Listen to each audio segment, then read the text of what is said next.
अगर तुम देखना चाहते हो हमारे प्लेनेट का पास्ट, प्रेजेंट और फ्यूचर, तो welcome to Antarctica, the frozen library of Earth's history. दुनिया के कोने में बसा हुआ ये कॉन्टिनेंट एंटार्क्टिका, जहाँ ना ही कोई सिटी है, ना ही कोई शोर शराबा है, ना ही कोई इंसान है, बस कुछ है तो ढेर सारा आइस, पेंगुइन्स और शांति ही शांति। और आज की स्टोरी का ऑथर तिसानी दोशी हमें लेके चलता है एक ऐसे जर्नी पे जिसका नाम है the journey to the end of the earth. But इससे पहले मैं तुम लोगों का दोस्त और होस्ट बीवी निकल चुका स्टोरी टेलर बनने की जर्नी पे। एक्सपर्ट नहीं हूँ बट हाँ वो चीजें कर रहा हूँ जिससे मुझे अच्छा फील हो और तुम लोगों को ये स्टोरी मरते दम तक याद रहे। तो अगर तुम लोगों ने अभी तक चैनल को सब्सक्राइब नहीं किया तो जल्दी से कर लो। हम बढ़ते हैं स्टोरी की ओर। तो हमारी ऑथर तिसानी दोशी जाती है एंटार्क्टिका और उस समय उनके पास ब्लॉगिंग वाला ऑप्शन था नहीं, तो जो भी उनके साथ एक्सपीरियंस होता है ना, उन्होंने घर आने के बाद उसके ऊपर एक स्टोरी लिखा और वही स्टोरी आज हम पढ़ रहे हैं। जहाँ स्टोरी का शुरुआत होते होते तिसानी दोशी हमें बताती है कि वो एक रशियन रिसर्च शिप पे बैठ के, जिसका नाम था एकेडमिक सुकात्स्की, जा रही थी दुनिया का सबसे कोल्डेस्ट, ड्राइस्ट और विंडीएस्ट कॉन्टिनेंट पे, एंटार्क्टिका। उन्होंने अपने जर्नी शुरू की अपने होम टाउन मद्रास से और पूरा 100 घंटा लगता है उन्हें एंटार्क्टिका पहुंचने में। और इस बीच उन्होंने 9 time zones, 6 check post, 3 water bodies और पता नहीं कितने सारे इकोसिस्टम्स को क्रॉस करके एंटार्क्टिका पहुंचती है। अब यहाँ पे 100 घंटे शायद तुम्हें बहुत ज्यादा लग रहा होगा बट ज्यादा नहीं है, ये बस 4 दिन का बात है। ये टोटल हमारे ऑथर को 4 दिन लगता है और इस जर्नी में उन्होंने कार, एरोप्लेन, शिप तीनों का इस्तेमाल किया और फाइनली जाके एंटार्क्टिका की जमीन पे पैर रखती है। और एंटार्क्टिका को देख के वो हक्का बक्का रह जाती है। जहां तक उनका नजर जा रहा था वहां तक उन्हें बस आइस ही आइस दिख रहा था। वो सोचती है कि इतना बड़ा कॉन्टिनेंट होते हुए भी ये दुनिया से बिल्कुल आइसोलेटेड है। देन वो बताती है हमें एक इंटरेस्टिंग फैक्ट अबाउट एंटार्क्टिका कि हाँ आज ये आइसोलेटेड है दुनिया से, बट एक समय ऐसा था जब एंटार्क्टिका और इंडिया एक हुआ करते थे। ये बातें आज से 650 मिलियन ईयर्स एगो का, जब एक बहुत बड़ा लैंड मास हुआ करता था जिसका नाम था गोंडवाना। तुम कह सकते हो कि ये एक सुपर कॉन्टिनेंट था जिसके अंदर south America, Africa, India, Antarctica और ऑस्ट्रेलिया, ये सब के सब एक साथ एक ही लैंड मास बना हुआ था जिसका नाम था गोंडवाना। उस समय का क्लाइमेट एंटार्क्टिका से बिल्कुल अलग हुआ करता था। वहाँ इंसान नहीं पाया जाता था बट हाँ डायनासोर्स और बड़े बड़े पेड़ पौधे ये सब थे। अगर तुम्हारे सर के ऊपर से जा रहा है ये बात कि क्या एंटार्क्टिका में एक समय में पेड़ पौधे थे, वहाँ का क्लाइमेट भी हमारी तरह गर्म हुआ करता था? तो हाँ, एक समय में एंटार्क्टिका में पेड़ पौधे और जानवर सारी चीजें थे। और ये गर्म क्लाइमेट, ये गच्ची, पेड़ पौधे, ये डायनासोर 500 साल तो बिल्कुल अच्छी तरीके से चलता है, बट 500 सालों के बाद जो ये बड़ा सा लैंड मास था गोंडवाना, ये टूटने लगता है और बनने लगता है जो आज का कॉन्टिनेंट है। और ये इसलिए हो रहा था क्योंकि समय के साथ क्लाइमेट चेंज हो रहा था और क्लाइमेट चेंज होने के कारण डायनासोर्स भी खत्म हो जाते हैं। और इंडिया जो कि एक समय में एंटार्क्टिका के साथ हुआ करता था, वो टूट के एशियन कॉन्टिनेंट के साथ जुड़ जाता है और बनता है उसके बाद हिमालय। 2 टेक्टोनिक प्लेट्स टकराते हैं, इंडिया वाला और एशिया वाला, और ये टकराना इतना भयानक होता है कि वो जन्म देता है दुनिया का सबसे बड़े माउंटेन्स को, हिमालयन माउंटेन्स। और इंडिया की तरह ही साउथ अमेरिका भी एक समय में हुआ करता था एंटार्क्टिका के साथ ही, बट क्लाइमेट चेंज होने के कारण ये जाके जुड़ जाता है नॉर्थ अमेरिका के साथ। और जब ये 2 कॉन्टिनेंट नॉर्थ अमेरिका और साउथ अमेरिका जुड़ते हैं ना, तो इससे बनता है ड्रेक पैसेज।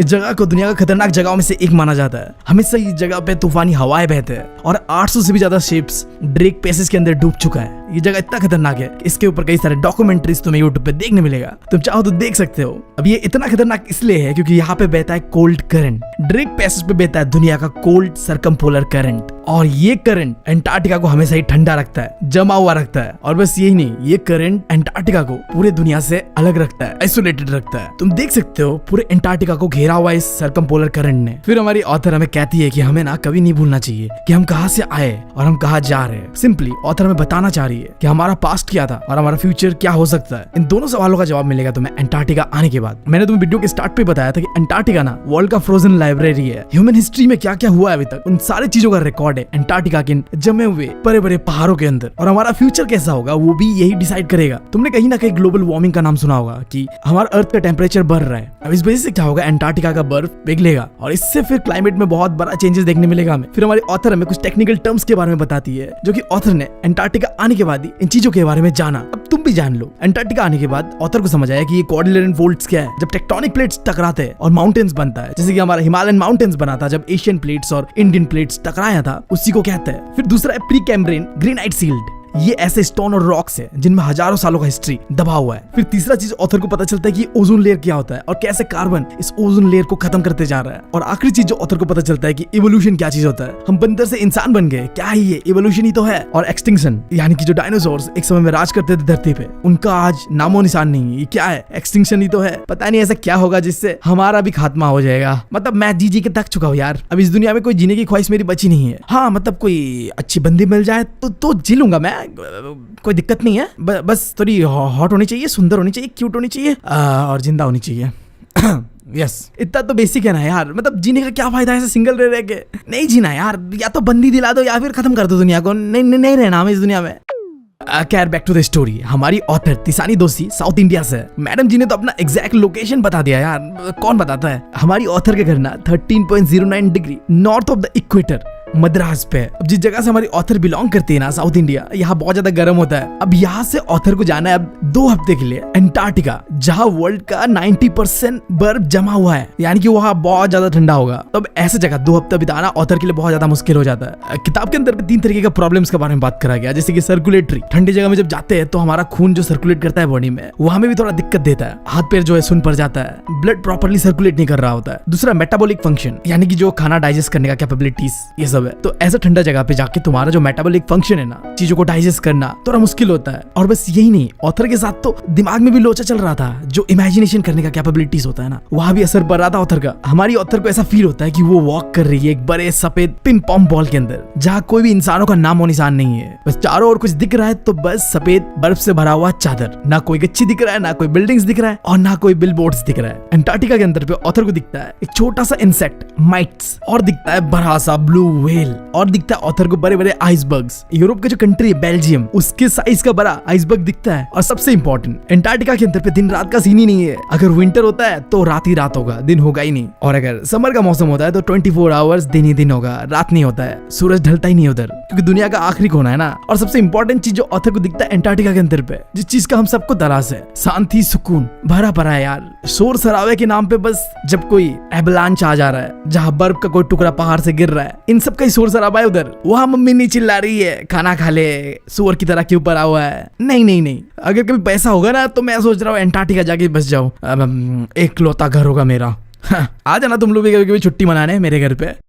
खैर आगे स्टोरी में हमारी ऑथर को अंटार्कटिका आने के बाद अर्थ का जियोलॉजिकल हिस्ट्री के बारे में काफी कुछ पता चल चुका था। लाइक कैसे एक समय में इंडिया और अंटार्कटिका एक साथ थे, एक सिंगल कॉन्टिनेंट के अंदर। एंड देन ऑथर को ये भी पता चलता है कि कैसे ड्रिफ्ट पैसेज की वजह से कोल्ड करंट ने पूरे अंटार्कटिका को पूरी दुनिया से आइसोलेट और ठंडा करके रखा हुआ है। बट अब आगे ऑथर को ये पता चलता है कि जो आगे आने वाला फ्यूचर है ना, यहाँ में काफी सारा दिक्कतें है, और इन दिक्कतों का कारण हम इंसान है। हमने कुछ ऐसी चीजें करा है जिस वजह से फ्यूचर में धरती खतरे में आ जाएगा। ह्यूमन सिविलाइजेशन बस कुछ 12,000 सालों का ही है। इससे पहले तुम्हें पता है कि डायनासोर का राज हुआ करता था। बट ये जो छोटा सा समय है 12,000 साल, ये हमारे अर्थ का हिस्ट्री के लिए बहुत ही कुछ सेकंड्स का है। बट इतने छोटे समय में भी हमने ऐसे ऐसे बसर मचाया ना कि आज धरती खतरे में है। इंसानों ने इतने छोटे समय में ही पूरे नेचर को डोमिनेट करा है। हमने बड़े बड़े बिल्डिंग्स बनाया, विलेजेस बनाया, सिटीज बनाया, मेगा सिटीज बनाया, और समय के साथ पॉपुलेशन भी ऐसे बढ़ रहा है कि क्या बताएं भाई साहब, रुकने का नाम ही नहीं ले रहा है। इंसान खुद के साथ तो लड़ ही रहे, साथ ही साथ जो अदर क्रीचर्स है जो इस धरती पे है ना, उनके साथ भी लड़ रहे हैं। तुम देखो यार, कितने सारे जानवर धरती से मिट गए हमारे वजह से, और पता नहीं आगे आने वाले समय में और कितने हमारे वजह से खत्म हो जाएंगे।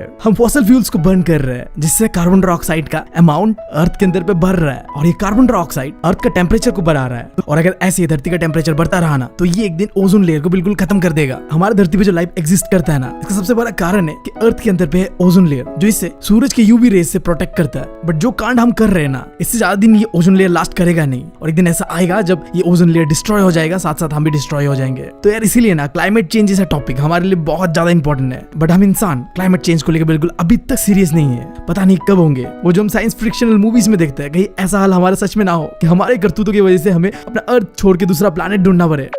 इसीलिए जो लोग क्लाइमेट चेंज को लेकर सीरियस है, उन्हें पता है कि आगे क्या हो सकता है। वो लोग सवाल कर रहे हैं कि अंटार्कटिक के जो वेस्ट पे जो आइस शीट है ना, क्या वो पूरी तरीके से मेल्ट हो जाएगा, और क्या गल्फ स्ट्रीम का जो ओशन करंट है उसका डायरेक्शन चेंज हो जाएगा, क्या ये दुनिया खत्म हो जाएगा एक दिन। ऑथर कहती है कि ऐसा हो भी सकता है और नहीं भी हो सकता है। ये पूरी तरीके से हमारे एक्शंस के ऊपर है कि हम क्या करते हैं। बट खैर जो भी हो, इस पूरे क्लाइमेट चेंज का फंडे पे अंटार्कटिका सबसे इंपॉर्टेंट रोल प्ले करेगा, क्योंकि अंटार्कटिका के आइस में जमे हुए 500 मिलियन ईयर्स के कार्बन हिस्ट्री, यानी कि आज से 5 लाख साल पहले जो भी चीजें हुआ है ना, उन सब का रिकॉर्ड अंटार्कटिका के इन बर्फों में जमा हुआ है, छुपा हुआ है, दबा हुआ है। जब मैंने इस चैप्टर के बारे में पढ़ा था तो मैं बहुत सोचता था ये चीज कि कहीं अंटार्कटिका के अंदर एक ऐसा वायरस ना हो जिससे दुनिया में ज़ॉम्बी एपोकलिप्स आ जाए, या फिर कोई एलियन शिप जो कि हजारों साल पहले धरती पे आया था, वो बस बर्फ पे जमा हुआ है। बस जैसे ग्लोबल वार्मिंग से क्लाइमेट चेंज आएगा, मेल्ट होगा आइस, तो वो एलियन बाहर निकलेंगे एंड दुनिया पे कब्जा कर लेंगे। कुछ भी हो सकता है ना। तुम बताओ तुम्हारा थ्योरी क्या है। खैर बैक टू द स्टोरी। अब आगे स्टोरी में हमारी ऑथर तिसानी दोषी बताती है कि ये जो ट्रिप है उनका अंटार्कटिका का, ये वो इसलिए कर पा रही है क्योंकि वो आई एक स्टूडेंट प्रोग्राम के अंडर। इस स्टूडेंट प्रोग्राम का नाम है the student on ice program. इसके अंडर पे जो हाई स्कूल के बच्चे होते हैं उन्हें अंटार्कटिका पे लाया जाता है, यहाँ का एनवायरनमेंट से रूबरू करवाया जाता है ताकि वो समझ पाए कि क्लाइमेट चेंज क्या होता है और कैसे ये हमारे अर्थ को इम्पैक्ट डाल सकता है। भाई देखो, ऐसी होती है पढ़ाई और ऐसा होता है स्कूल। मतलब बच्चे को एक्सपीडिशन करवाया जा रहा है, एक्सप्लोरेशन करवाया जा रहा है, एडवेंचर करवाया जा रहा है। बट हमारे स्कूल पे क्या होता था, सुबह 6 बजे उठा के कचरा उठाने दे दिया जाता था। कहेंगे कि अगर देश को बदलना है तो कचरा उठाओ। लो भाई साहब, अब कचरा उठाते उठाते कचरा ही बन गए हम। खैर बैक टू द स्टोरी।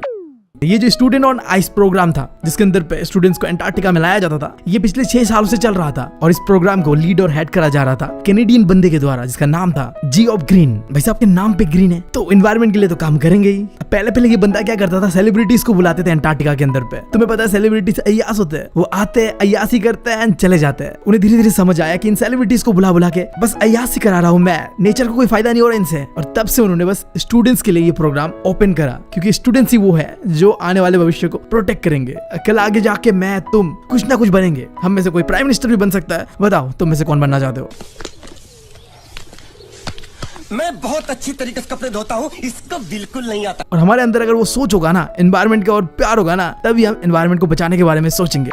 फिर हमारी ऑथर में बताती है कि ये प्रोग्राम इतना ज्यादा इंपॉर्टेंट क्यों है। जब स्टूडेंट्स अपने आंखों से देखते हैं कि अंटार्कटिका के अंदर पे कैसे ग्लेशियर्स पिघल रहा है, तब उन्हें समझ आता है कि ये ग्लोबल वार्मिंग और क्लाइमेट चेंज रियल चीज है। क्योंकि घर में बैठ के किताबों में पढ़ के हम उस खतरे के बारे में फील नहीं कर सकते जो हम आंखों से देखते हैं कि हाँ अगर ऐसा ही चलता रहा तो पक्का दुनिया एक दिन खत्म हो जाएगा। जब तुम अपने आंखों से क्लाइमेट चेंज, ग्लोबल वार्मिंग जैसी चीजों को देखोगे, जैसे हमारी ऑथर तिसानी दोषी ने देखा था, तब तुम्हें अपने अर्थ के लिए रेस्पेक्ट फील होगा। तुम उसे बचाने के बारे में सोचोगे और जो प्रॉब्लम है उसे तुम प्रॉब्लम की तरह देखोगे, ना कि कोई एक रैंडम सा किताब पे पढ़ने वाला टॉपिक की तरह दिखोगे। फिर हमें ऑथर बताती है कि अंटार्कटिका के अंदर पे लाइफ कैसा है, यानी कि वहाँ का इकोसिस्टम कैसा है। तो बहुत ही सिंपल इकोसिस्टम है वहाँ का, और जानवर भी ऐसे है कि गिनती के 2-4 है, पेड़ पौधे तो है नहीं। तो ऐसे सिंपल इकोसिस्टम में अगर छोटा सा भी चेंज आता है ना, तो वो पूरा इकोसिस्टम को बर्बाद कर सकता है। क्योंकि इस इकोसिस्टम में जो भी चीज एग्जिस्ट करते हैं ना, वो एक दूसरे के ऊपर बहुत ज्यादा डिपेंडेंट है। तो अगर छोटा सा भी चेंज आता है तो उससे पूरा इकोसिस्टम बर्बाद हो सकता है। लाइक एग्जाम्पल के लिए अंटार्कटिका के समुद्रों में पाया जाता है एक सिंगल सेल्ड फाइटोप्लैंक्टन। अब ये इतना छोटा होता है कि इसे बस माइक्रोस्कोप से देखा जा सकता है, तुम अपने आंखों से नहीं देख सकते। बट ये इतना छोटा होने के बावजूद भी अंटार्कटिका के समुद्र का जो इकोसिस्टम है उसका ये बेस है। अंटार्कटिका के अंदर जितने भी एनिमल्स है, बर्ड्स है, फिशेस है, सब के सब इस फाइटोप्लैंक्टन के ऊपर डिपेंडेंट है। देखो एग्जैक्टली ये ना एक छोटा सा टाइनी प्लांट है जो कि ओशन में पाया जाता है, और ये अपना खाना बनाने के लिए जैसे प्लांट्स करते हैं फोटोसिंथेसिस, वो भी करता है, सूरज की रोशनी लेता है एंड देन खाना पकाता है। और इसके साथ साथ ये प्लांट एब्जॉर्ब करता है कार्बन को, हाँ वही कार्बन जिससे ग्लोबल वार्मिंग होता है, क्लाइमेट चेंज होता है, ओजोन लेयर का बर्बादी होता है, उसी कार्बन को ये खत्म कर देता है, एब्जॉर्ब कर देता है। और इसके साथ साथ मैंने बताया तुम्हें कि जो पूरा इकोसिस्टम में जो खाना है ना, फूड चेन, उसका एक बहुत ही इंपॉर्टेंट हिस्सा ही है फाइटोप्लैंक्टन। तो अगर इसे कुछ होता है तो पूरा इकोसिस्टम बर्बाद हो सकता है। जैसे कि देखो जो ओजोन लेयर है वो कमजोर हो रहा है, और अगर ऐसे ही वो कमजोर होता रहा ना, तो इसका सबसे बड़ा इंपैक्ट इस फाइटोप्लैंक्टन के ऊपर पड़ेगा। जो सन का यूवी रेज है, जिससे अभी तो ओजोन लेयर प्रोटेक्ट कर रहा है, बट उसके वीक होने के बाद वो यूवी रेज सीधा इस फाइटोप्लैंक्टन के ऊपर पड़ेगा, जिससे ये बर्बाद हो जाएगा। और इसके बर्बादी के साथ साथ पूरा जो इकोसिस्टम में जो प्लांट्स, बर्ड्स, फिशेस है, वो सब बर्बाद हो जाएंगे। तुमने देखा कैसे एक छोटा सा चेंज पूरा इकोसिस्टम को बर्बाद कर सकता है।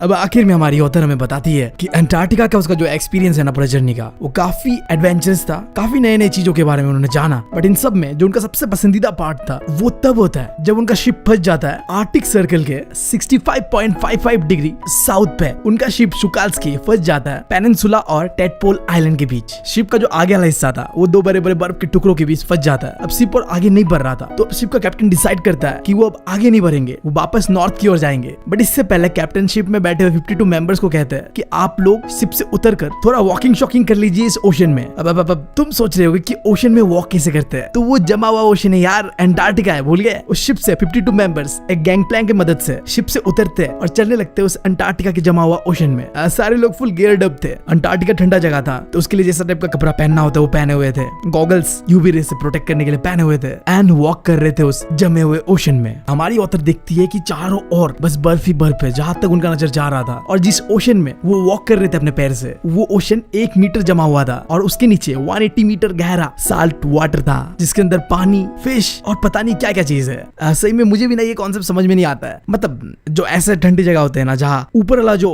लेयर होता है वो जमा हुआ होता है एंड देन नीचे में फिर भी पानी होता है और मछलियां तैर रही होती है, बट वो ऊपर आते ही जम जाती है। ऐसा क्यों होता है? क्या बर्फ के नीचे का जो टेम्परेचर होता है वो उतना ठंडा नहीं होता जितना ऊपर में है? इस वजह से ही जो ऊपर वाला पानी वो बर्फ से जम गया है और नीचे वाला जमा नहीं है। I don't know. खैर ऑथर को दिखता है कार्बेटर सील्स जो मस्त लेटे लेटे धूप सेक रहे थे, एग्जैक्टली वैसे जैसे हमारे यहाँ गर्मी के सीजन में डॉग्स एक बनियान ट्री के नीचे लेटे लेते धूप सेक रहे होते हैं। देन आखिर में हमारी ऑथर बताती है कि हाँ हो गया उनका ट्रिप कंप्लीट, ये अब जाना है घर, जिनके लिए वो अगेन पार करती है 9 टाइम जोन्स को, 6 चेक पॉइंट्स, 3 वाटर बॉडीज और कई सारे इकोसिस्टम्स। और घर आने के बाद जैसे हम सोचते हैं कि कितना ऑसम गया ट्रिप, ऑथर भी सोच रही होती है कि हमारा प्लान कितना खूबसूरत है, कितना अच्छी तरीके से चीजों को बैलेंस करा है हमने। फिर ऑथर ये भी सोचती है कि कैसा होगा अगर एंटार्क्टिका दोबारा ऐसा ही गर्मीला प्लेस बन जाए जैसा गोंडवाना के टाइम हुआ करता था, जहाँ पेड़ पौधे जानवर सब थे। उस समय में अंटार्कटिका का टेम्परेचर आज की तरह ठंडा नहीं था, बहुत गर्म था। क्या अगर कभी ऐसा हो तो क्या उस चीज को देखने के लिए हम जिंदा रहेंगे, अपने आंखों से देख पाएंगे, या हम भी डायनासोर, मैमथ्स, राइनोस की तरह इस दुनिया से खत्म हो जाएंगे? इस सवाल का जवाब तो कोई नहीं दे सकता। देन फाइनली ऑथर अपने कहानी को खत्म करती है क्या कि उन्होंने जो वो 2 हफ्ते बिताए ना उन टीनेजर्स के साथ उस प्रोग्राम के अंदर पे अंटार्कटिका में, वहां उन्हें उन टीनेजर्स के आंखों पे वो उम्मीद दिखा कि अगर हम चाहे ना तो हम अपने दुनिया को बचा सकते हैं। तो हाँ, आने वाले मिलियन ऑफ ईयर्स पे दुनिया बदलेगा, चीजें आज जैसा है वो बिल्कुल ऐसा नहीं रहेगा। आने वाला समय कैसा होगा पता नहीं, बट आज यानी कि जो उनका ट्रिप था ना, उस ट्रिप से उन्होंने इतना तो जान लिया था कि क्लाइमेट चेंज कैसे हो रहा है। उन्होंने बस एक दिन में कई सारी चीजों को देखा, बड़े बड़े आइस शीट को मेल्ट होते हुए देखा, ग्लेशियर्स को टूटते हुए देखा और एंटार्कटिका के अंदर जो सडन वेदर पे चेंज हो जाता है, उन सारी चीजों को देखा। और इसी के साथ ये स्टोरी होता है खत्म। काफी लंबा था, आई नो। तुम अगर अभी तक हो तब तो मतलब तुमने झेल लिया ये स्टोरी। तो अगर तुम लोगों को पसंद आया मेरा काम और तुम चाहते हो कि मैं आगे ऐसे काम करता रहूं, तो यार चैनल को सब्सक्राइब कर लो, क्योंकि तुम लोगों का सपोर्ट मुझे बहुत ज्यादा जरूरी है। और अगर मैं बहुत ज्यादा पसंद आ रहा हूं तुम लोगों को, तो मेरा ये दूसरा चैनल है द सिबलिंग्स, यहाँ पे हम एनिमेटेड फनी कंटेंट बनाते हैं, तो इसे भी चेकआउट जरूर करना। Thank you, love you all.